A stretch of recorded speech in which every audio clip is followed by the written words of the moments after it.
কক্সবাজারের সমুদ্র স্নানে গিয়ে আবারও এক হৃদয় বিদারক ঘটনা। ভেসে গেলেন চট্টগ্রাম বিশ্ববিদ্যালয়ের 3 শিক্ষার্থী। মৃত অবস্থায় একজনকে খুঁজে পাওয়া গেলেও এখনও নিখোঁজ আরও 2 শিক্ষার্থী। দিনে দিনে কক্সবাজারের সমুদ্রে দীর্ঘ হচ্ছে মৃত্যুর মিছিল। এমন অনাকাঙ্ক্ষিত ঘটনায় পর্যটকদের অসচেতনতার পাশাপাশি কর্তৃপক্ষের অব্যবস্থাপনাকেই দায়ী করছেন সচেতন মহল।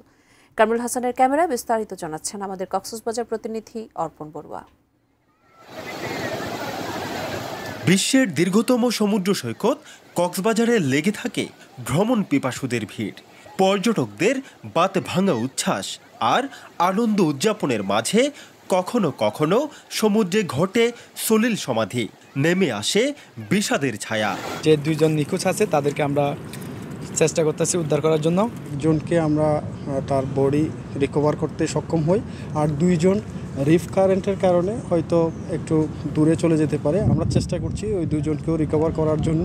এসি কেনার কথা ভাবছেন? ভিশন দিচ্ছে যে কোনো এসিতে 15% নিশ্চিত ছাড়। এছাড়াও থাকছে মানি ব্যাক গ্যারান্টি নিশ্চয়তা। চট্টগ্রাম বিশ্ববিদ্যালয়ের 2023-24 সেশনের ডেভেলপমেন্ট স্টাডিজ বিভাগের 5 শিক্ষার্থী গিয়েছিলেন সমুদ্র ভ্রমণে।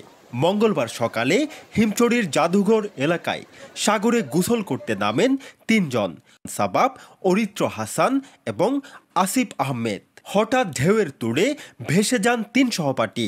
কিছুক্ষণ পরই ভেসে আসে সাবাবের মরদেহ। শোকে স্তব্ধ হয়ে পড়েন সহপাঠীরা। দেখতে দেখতে সমুদ্র অনেক উত্তর লেগেছে। তো যে মামা মাছ মারতেছিল আমাদের বলতেছিল যে উনারে ডাক দিতে, তো আমি জোরে জোরে ডাকতেছিলাম, ওরা আমার কথা শুনতেছিল কিন্তু রেসপন্স করতেছিল। বর্ষার শুরুতে গত জুন মাসে গোসলে নেমে সমুদ্রে ভেসে গিয়ে মৃত্যু ঘটে 7 জনের।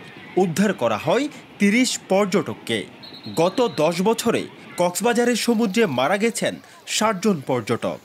সাঁতার না জেনে সমুদ্রে নামার কারণে বারবার ঘটছে এমন প্রাণহানির ঘটনা। আগত পর্যটক বা স্থানীয় যারা আছে তারা বিশেষ করে সচেতন নয়, কোথায় কোন বিপদগুলো আছে সেই সম্পর্কে না জানার কারণে হচ্ছে হুট করে নেমে যাচ্ছে সমুদ্র সৈকতে যেখানে সেখানে, যার ফলে হচ্ছে এই মৃত্যুর ঘটনাটা সবচেয়ে বেশি ঘটছে। যারা সাঁতার জানবেন না, পানিতে নামবেন না, এবং স্রোতের যে উত্তাল অবস্থা সেই সতর্কতা, পুলিশের যে এই নিষেধাজ্ঞা সেটা বা পুলিশের যে অনুরোধ সেটা আপনাকে মানার জন্য সকলকে অনুরোধ করব। সমুদ্র সৈকতের লাবণী, সুগন্ধা ও কলাতলিতে তৈরি হয়েছে অনেকগুলো গুপ্ত খাল। পর্যটকের নিরাপত্তায় চোখ রাখেন বেসরকারি সংস্থা সি সেফ লাইফগার্ডের 27 সদস্য।